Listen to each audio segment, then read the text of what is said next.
Oi, gente, tudo bem com vocês? Hoje vamos falar sobre O Páramo, um filme espanhol lançado pela Netflix. Nesse vídeo eu faço uma análise sem spoiler, mas também comento a simbologia presente na história. Então, se você somente quiser conferir a segunda parte do vídeo com spoiler, eu te ajudo. Aproveita e pula para esse minuto que tá aparecendo aqui em tela, porque você vai exatamente para esse trecho. Antes disso, eu faço a análise sem spoiler. O Páramo conta com 1 hora e 32 minutos de duração e ele tem a seguinte sinopse. No século XIX, a Espanha está em guerra e uma família luta para sobreviver em meio ao caos e tentam criar o filho em segurança. Eles tentaram traçar um limite na propriedade que moram, até onde a criança pode ir sem que ela corra algum risco. Essa demarcação aconteceu por meio de espantalhos. Com isso, o filho do casal cresce sem saber o que existe do lado de fora desses limites. A vida da família começa a sair dos eixos no momento em que eles recebem a visita de um ser maligno, uma besta que se alimenta do medo das pessoas. Quanto mais alguém teme a besta, mais próxima da pessoa ela fica. E com isso, resta ao pequeno filho do casal tentar sobreviver a essa ameaça e garantir a segurança da família dele. Bem, pela descrição que o streaming dá pra gente, inicialmente o filme pode até passar uma sensação errada, que ele vai ser um filme sobre uma criatura. Mas rapidamente percebemos que ele está situado entre terror atmosférico e terror psicológico. Ou seja, ele trabalha muito mais com uma sensação de desconforto e um visual macabro. E o terror com a criatura só aparece de fato mesmo assim com maior destaque nos últimos 20 minutos. Apesar de ter 1 hora e meia de duração, a produção é lenta e demora para engatar. A história também gasta bastante tempo tentando criar uma dualidade no mundo da criança. Um pai mandão e uma mãe amorosa. E essa dualidade é estabelecida de forma muito nítida nos primeiros 20 minutos, nos quais o pai tenta ensinar o filho a matar animais e utilizar armas, enquanto a mãe tenta proteger a criança e tenta criar um universo lúdico para o pequeno. A trama só começa mesmo a andar quando a família recebe uma visita estranha. É quando, de fato, o filme começa a ficar mais atrativo para quem assiste. Temos uma quebra importante na vida daquela família e a produção, pouco a pouco, vai ganhando mais ritmo e vai melhorando. Eu fiquei o tempo inteiro, enquanto assistia ao filme, me perguntando, será que aquela besta era uma criatura real ou parte de um medo coletivo? Ao estilo do que a gente assiste no filme A Bruxa, uma produção que é bem 8 ou 80. Ou você ama ou odeia. Eu já adianto pra vocês que não é fácil fazer suposições sobre a criatura. No começo, enquanto você tá assistindo o filme, é até que bacana isso e envolvente. Você não sabe exatamente o que é aquele monstro. Mas no finalzinho, gente, fica um gosto amargo. Se no começo eu não sabia exatamente o que era aquela besta e o que assombrava aquela família, no final, parecia que eu tava no começo. Claro, é possível teorizar sobre o que a gente assiste nessa história e, inclusive, eu faço isso na segunda parte do vídeo, ok? Não que eu estivesse procurando um filme didático, eu não procurava isso no filme O Páramo. O problema, gente, é que essa escolha narrativa de ter uma criatura que se alimenta do medo das pessoas não é algo inovador no universo do horror. E parece que essa história não conseguiu ir muito além do esperado. Logo, o maior acerto da trama claramente não é a existência de uma criatura aterrorizante ou não, e sim a ambientação que o filme consegue proporcionar pra gente. Ele tem toda uma atmosfera de tensão. Aqui temos muitos cenários que são mal iluminados. Há algumas cenas que a gente nem consegue enxergar o que realmente está acontecendo. No entanto, isso ainda acaba funcionando de alguma forma. Algo que ajuda bastante a sustentar a história quando a gente não tá enxergando muita coisa são as ótimas atuações de mãe e filho. Há alguns momentos que a criança assume totalmente o protagonismo do filme e ele realmente dá um show de atuação. É aquela coisa, né, gente? Colocar uma criança em um suspense ou um terror é apelativo, mas quase sempre funciona. O filho do casal foi bem construído ao longo dos minutos, você compreende as ações da criança, afinal, é uma criança no meio do fogo cruzado. E como boa parte das histórias que blefam aí com essa parada psicológica, você vai duvidar duvidar aí da sanidade dos personagens, se eles realmente estavam diante de alguma presença maligna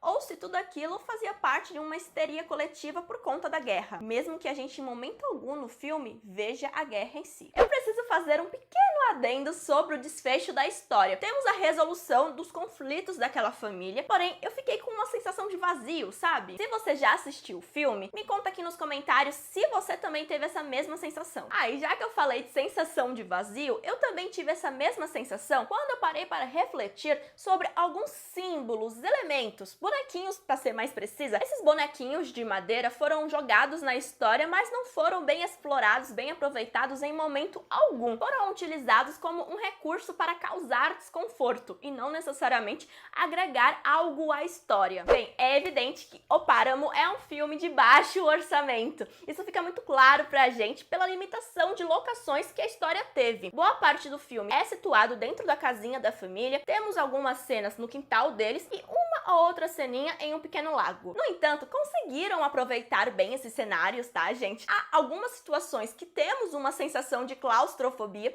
e isso é bacana. Os personagens vira e mexe se veem cercados de alguma forma. Aqui não fizeram efeitos especiais ruins, no entanto, quase não temos efeitos especiais também. Ou seja, o terror que a história pode ter não está necessariamente naquilo que a gente observa em tela, mas sim naquilo que os personagens não enxergam. Logo, as boas atuações da história ajudaram a criar essa atmosfera de tensão que o filme consegue sustentar em alguns momentos. Inicialmente, eu até pensei que O Páramo, assim como A Bruxa, seria 8 ou 80. Ame ou odeie. O começo morno foi levemente compensado por um desfecho aceitável. E com isso, pra mim, é aquele filme que entra na categoria qualquer coisa, meia boca, esquecível. Tem uma experiência ok, tem um desfecho que cria certa tensão, mas daqui a 2 dias você nem vai mais lembrar da história. Famoso filme que serve para encher catálogo. Bem, de toda forma, se você ficou interessado ou interessada, assista a produção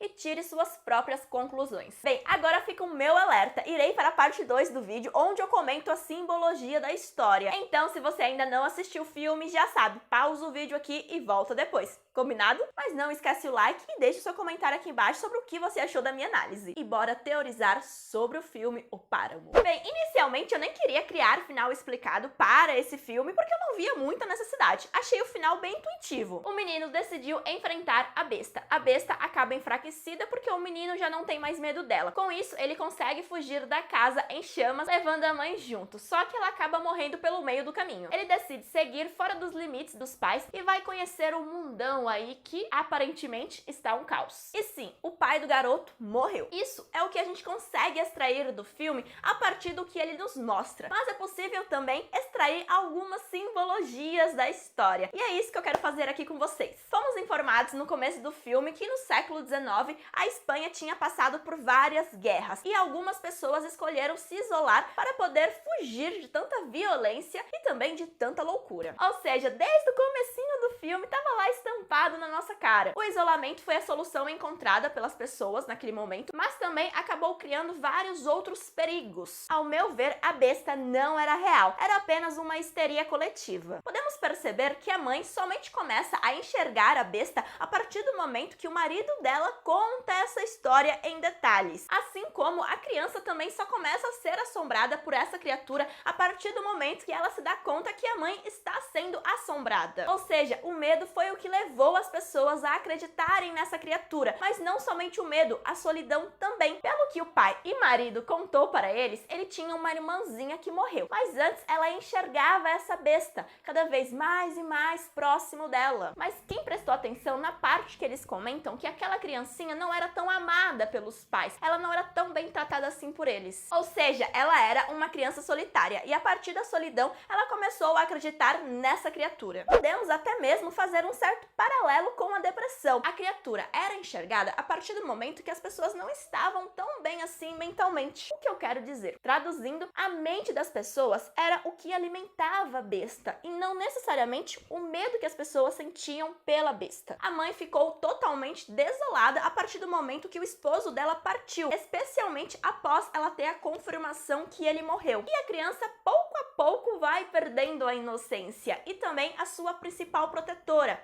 a mãe. Com isso, gente, não é difícil imaginar que naquele contexto de solidão, depressão, eles começaram a imaginar a besta, tal como aquela menininha também estava isolada do mundo e começou a enxergar a besta. E provavelmente aquele cara que tirou a vida no começo do filme também deveria estar numa situação parecida. E notem também que às vezes o filme não foi muito sutil ao trazer outras referências, outras simbologias. Como é o caso do desfecho do filme, no qual o garoto precisa ultrapassar a zona de segurança dos espantalhos para poder deixar o medo para trás, ou seja, a besta. Isso pode ser analisado pela gente da seguinte forma: somente após o garoto sair da zona de conforto dele, ou seja, da zona de segurança que ele tinha, somente após isso é que ele iria conseguir superar o medo que tinha. Ou seja, para superar o medo, você precisa se arriscar. Bem discreta a mensagem por trás disso, né?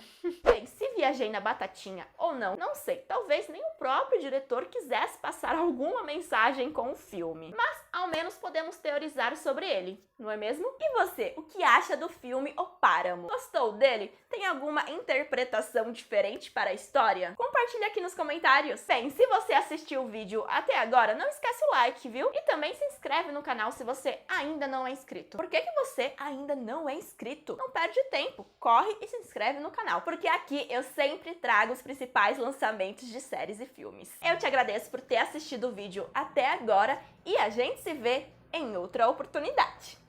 Beijinhos e tchau, tchau!